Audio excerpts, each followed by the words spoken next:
Okay, so I have been working on the drive shaft tunnel. I mean, this has been very hard to do. I would have had it finished, but my mom's been in the hospital again for a week. And every time somebody's sick in the family, actually I was sick with food poisoning for a whole day. So every little thing that happens in my life stops me from finishing this. But here's the drive shaft tunnel. I made it specifically a little wider here. It's like 6 inches towards the back because if the car's too loud, I'm gonna stick one of those red cherry bombs in here along with a muffler and add as many mufflers as I can until this thing's quiet because it's too damn loud. So I did make this a little wider here because I can fit one whole cherry bomb in here and that'll muffle the sound a little bit. And then I'll put a MagnaFlow muffler in there. That right there. This was difficult to do mostly because I had to build this where the seat bracket's at. And when I first started doing it, I didn't see it and I messed up and I cut it right here. But it doesn't matter because I'm going to rebuild it anyways. It kind of looks like crap. But yeah, this is making a huge mess in the car. Everything's dusty again. I'm going to have to do a lot of cleanup like this. This was a lot harder than the drive shaft tunnel to make. I mean, even the console and all, everything's dusty, but yeah, I got to cut up a little bit more here to match with the end. But the exhaust, here, I'll show you real quick what I'm talking about. Right. So I brought my piece and I'll show you how it fits in here.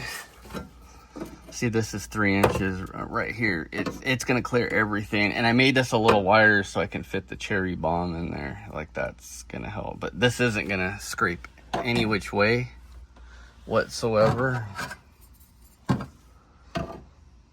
Yeah, you can see right here that's gonna clear. It's not gonna touch the ground at all. See, look at that. Boom. There's gonna be so much ground clearance. And I was gonna say too, there's different ways to run this. You can run an oval exhaust too, but the problem is you have to go bigger. So in order to flow 3 inches, you have to get a 3.5 inch oval to equal a 3 inch round. And I don't even know if they flow the same. They don't flow as good, but it'll still flow the same at 3.5 inch oval, and it's way more expensive. I prefer to build this tunnel over running oval exhaust. I mean, you could do both here if you wanted. You could run 3.5 inch oval here, but I don't know. I'm not a fan of how expensive it is. It changes the whole game. It makes it very expensive to run an oval. This for me is better because the most you can go up here is 2.5 inches here. Because you want your seat to work. You want your seat to move back and forth. Like, I have this piece right here. It's not cut to shape yet. It's just a mock-up. But I can't put it in there because of the cord. But basically, it's going to be another tunnel, and it connects there. It's going to be the same thing here. I'm going to put a piece of metal over the top of that.